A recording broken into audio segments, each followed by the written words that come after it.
The smell of incense hung heavy in the air as I watched the last mourners file out of the funeral home. My sister Lisa stood by the door, accepting condolences with practiced grace, her designer clothes a stark contrast to the traditional black dresses our mom would have preferred. I stayed back, arranging the flowers around our parents' photos, not ready to leave them just yet.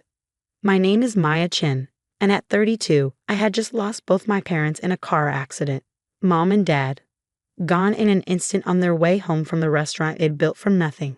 The Golden Dragon had been their dream, their legacy, the place where Lisa and I had grown up rolling dumplings and learning family recipes passed down through generations. Maya, Lisa's voice cut through my thoughts, sharp and businesslike. We need to talk. I turned to face my sister, noting how she'd already shed her mourning facade. At 35, Lisa had always been the successful one, MBA from an elite university, corporate career, perfect husband, perfect life. She'd left the restaurant behind years ago, while I had stayed, working alongside our parents, learning every aspect of the business they'd built. What is it? I asked, trying to keep my voice steady. She smiled, but it didn't reach her eyes. I've sold the restaurant. The words hit me like a physical blow. You what? Well, technically, I'm in the final stages of selling it, she said, examining her manicured nails. The paperwork should be done by next week. Honestly, it's for the best. That place was dragging our family down for years. I couldn't believe what I was hearing. Lisa, you can't sell the restaurant. It's not just yours to sell. She laughed, the sound echoing harshly in the empty room. Actually, I can. Mom and Dad left me in charge of everything. I'm the eldest after all. And let's be honest, Maya, you're not exactly qualified to run a business. Playing waitress and cook for the past decade doesn't make you a manager. Her words stung, but I refused to let her see how much. Who's buying it? Golden Crown Restaurant Group, she said, a note of pride in her voice. They're going to tear it down, build something more modern. It's a good deal, Maya. Much better than letting you run it into the ground. Golden Crown, the same company that had been trying to buy out family restaurants all over Chinatown, replacing them with trendy fusion spots that charged $30 for bastardized versions of our traditional dishes. Our parents had refused to sell to them for years. How much? I demanded. $2 million, Lisa said smugly. More than that old place is worth, honestly. Don't worry, you'll get your share. Maybe you can finally do something worthwhile with your life. I stared at my sister, really looking at her. When had she become this person? This cold, calculating woman who could stand in front of our parents' memorial photos and talk about destroying their dream like it meant nothing. You're making a mistake, I said quietly. She rolled her eyes. No, Maya, you're the one making a mistake if you think you can stop this. I've already signed the preliminary agreements. It's done. But she was wrong. It wasn't done. What Lisa didn't know, what her parents had never told her, was that I wasn't just their dutiful daughter working in the restaurant. I was their chosen successor. 3 months before the accident, Mom and Dad had called me into the office after closing. They'd shown me a hidden safe behind the old family photo, containing documents I hadn't known existed. Partnership agreements, transfer of ownership papers, everything needed to protect the restaurant from exactly this kind of situation. Your sister, Dad had said carefully, she has different dreams, different values. We respect that, but we also know she might try to change things after we're gone. This is our insurance policy. I hadn't understood then why they were so worried. Now, watching Lisa check her phone impatiently while standing next to their memorial photos, I finally did. Are you even listening? Lisa snapped, bringing me back to the present. The buyers will be doing their final walkthrough tomorrow. Try not to make a scene. I nodded slowly, letting her think she'd won. What time? 9 a.m., though I don't see why you need to be there. I'd like to say goodbye, I said simply. Let her think I was being sentimental. Let her think she had everything under control. After Lisa left, I stayed behind, looking at her parents' photos. Mom's kind eyes, Dad's warm smile. They'd known this might happen. They'd prepared for it. Now it was my turn to honor their trust. I pulled out my phone and dialed a number I'd memorized months ago. Mr. Wong. This is Maya Chen. I need your help. It's time to open that safe. The next morning dawned bright and clear. I arrived at the Golden Dragon early, using my key to let myself in. The restaurant was quiet, the chairs still up on the tables. Morning light streaming through the front windows. Every surface held memories: the booth where I'd done my homework after school, the kitchen where Mom had taught me her secret dumpling recipe, the counter where Dad had shown me how to work the register when I was barely tall enough to see over it. At exactly 8:45, Lisa arrived with 3 men in expensive suits, Golden Crown executives, their polished shoes clicking against our worn wooden floors. "Maya," Lisa said, clearly annoyed to see me there. "I told you 9 o'clock. "I wanted to get here early," I replied calmly. "And I'm glad I did. There's something you all need to see before we go any further." One of the executives, clearly the leader, stepped forward. "Ms. Chen, we have a very tight schedule today. If we could proceed with the walkthrough." Actually, I cut in, "We can't." I pulled out a thick envelope and handed it to him. "These are the official ownership documents for the Golden Dragon restaurant. As you can see, I'm the majority owner." Lisa's face went pale. "What are you talking about? Mom and Dad left everything to me to handle." "No," I said, meeting her gaze steadily. "They left you the house and their personal assets, but the restaurant? They transferred ownership to me 3 months ago. Everything's legal and properly filed." The executives huddled together, examining the documents with increasing concern. I could see the moment they realized what this meant. Their deal with Lisa was worthless. "This is ridiculous," Lisa exploded. "You're lying. You must have forged those papers." "Like you forged Mom and Dad's signatures on the preliminary sale agreements?" I asked quietly. She froze, color draining from her face. "Yes, I know about that too. Did you really think they'd sign away their life's work to Golden Crown? The company they'd refused to sell to for years." The lead executive cleared his throat uncomfortably. "Ms. Chen, Lisa, perhaps we should discuss this." But Lisa wasn't listening. She was staring at me with a mixture of rage and disbelief. "You planned this," she hissed. "You've been plotting behind my back this whole time." I shook my head. "No, Lisa. Mom and Dad planned this. They knew you might try something like this after they were gone. They wanted to protect their legacy, not just the restaurant, but everything it stands for." "And what exactly does it stand for?" she sneered. "Outdated traditions? A failing business model?" "Wake up, Maya. Times have changed." "You're right," I agreed. "Times have changed. But some things, family, tradition, honor, those shouldn't change. Mom and Dad understood that. I'm sorry you never did." The executives were already backing toward the door, murmuring awkward excuses. Their perfect deal was unraveling, and they knew it. "This isn't over," Lisa warned as they left. "I'll fight this." I met her gaze calmly. "You can try. But everything's legal, everything's documented. You might want to think carefully about challenging it, especially given those forged signatures." She glared at me for a long moment, then grabbed her designer purse and stormed out, the door slamming behind her. I stood alone in the restaurant, my heart pounding but my resolve firm. This was just the beginning. Lisa wouldn't give up easily, and there would be battles ahead. But for now, I had won the first round. The Golden Dragon was safe.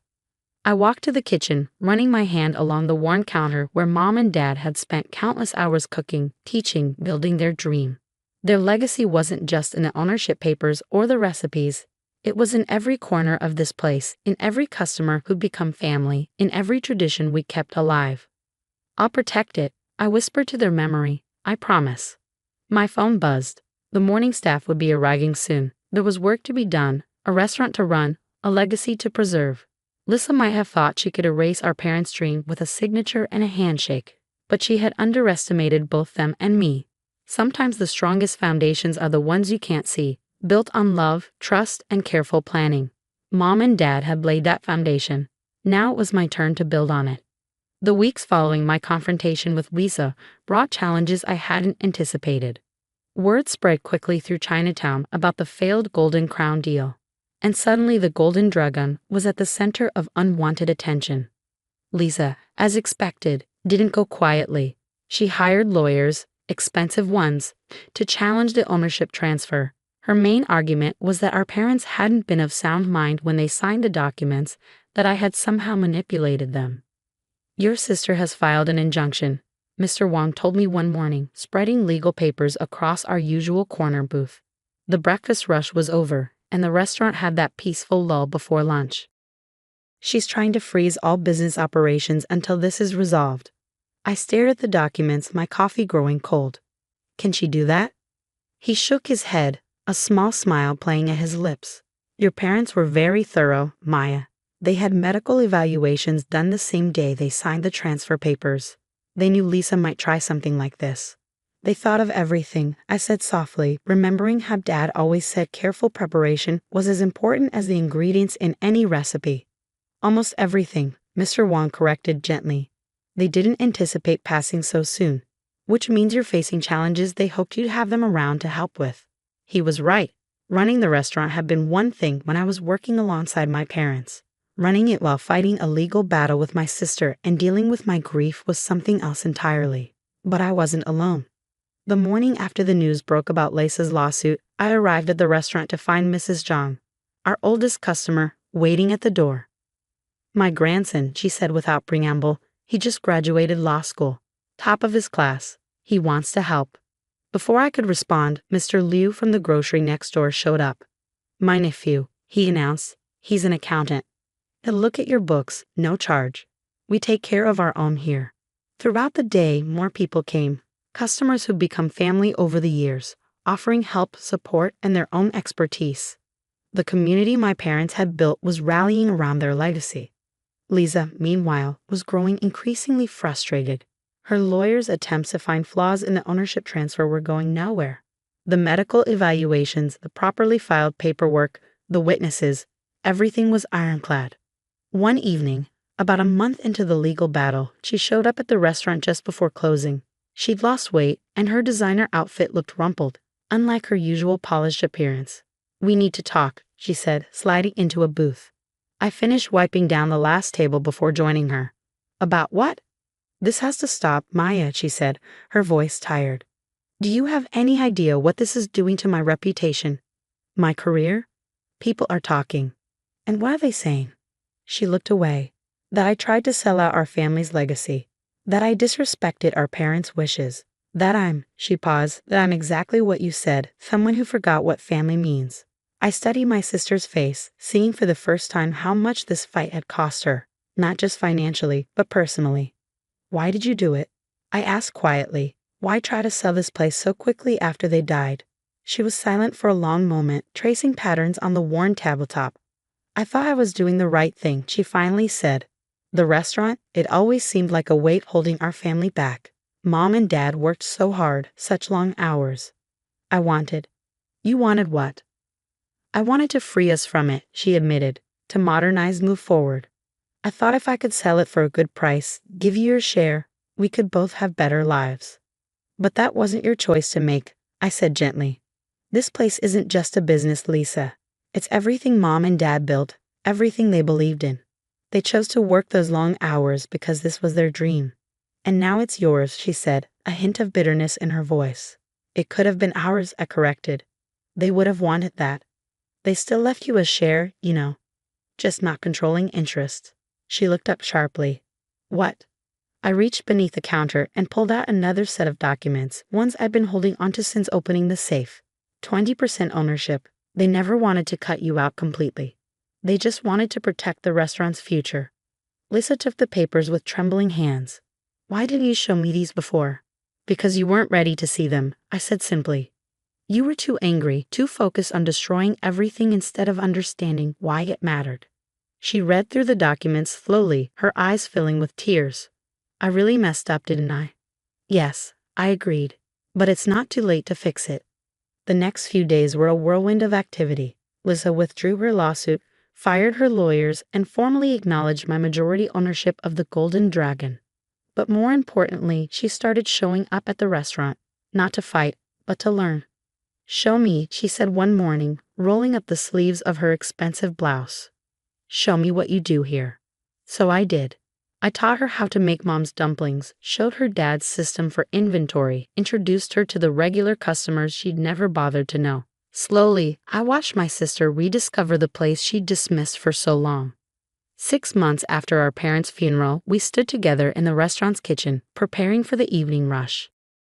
Lisa had traded her corporate suits for comfortable clothes that could handle the heat and bustle of restaurant work.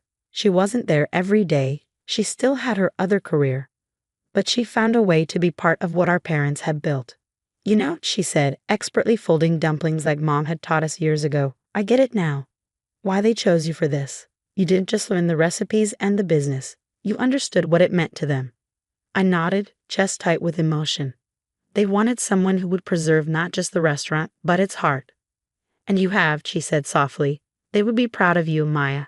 Of both of us, maybe. That evening, as the restaurant filled with familiar faces and the sounds of laughter and conversation, I looked around at what our parents had created. The Golden Dragon wasn't just surviving. It was thriving, carrying forward the legacy of family, tradition, and love they built it on. Lisa caught my eye from across the room, where she was chatting with Mrs. Zhang. She smiled, a real smile, warm and genuine like moms used to be. We had found our way back to being sisters, different but stronger together. Your parents are smiling down on this, Mrs. Zhang told me later, patting my hand. They knew what they were doing when they chose you. Both of you, she added, nodding toward Lisa. She was right. Mom and Dad had seen what we could be, not just individual daughters pursuing separate paths, but sisters carrying forward their dream together.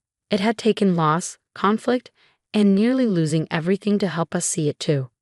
The restaurant was more than just a business or a building. It was a bridge between past and present, between tradition and progress, between the sisters we had been and the women we had become. Every dish we served, every customer we welcomed, every tradition we honored was a tribute to the love that had built it all. As I locked up that night, the street quiet except for the distant sounds of the city, I felt their presence strongly. Mom's gentle wisdom, Dad's patient strength. It lived on in every corner of this place, in every lesson they taught us. Lisa waited for me outside, 2 cups of tea in her hands. To Mom and Dad, she said, offering me one. To family, I added, taking the cup. We stood there together, sipping tea in the cool evening air. 2 sisters who had found their way back to what mattered most. The Golden Dragon glowed softly behind us, a beacon of hope and home, just as our parents had always meant it to be.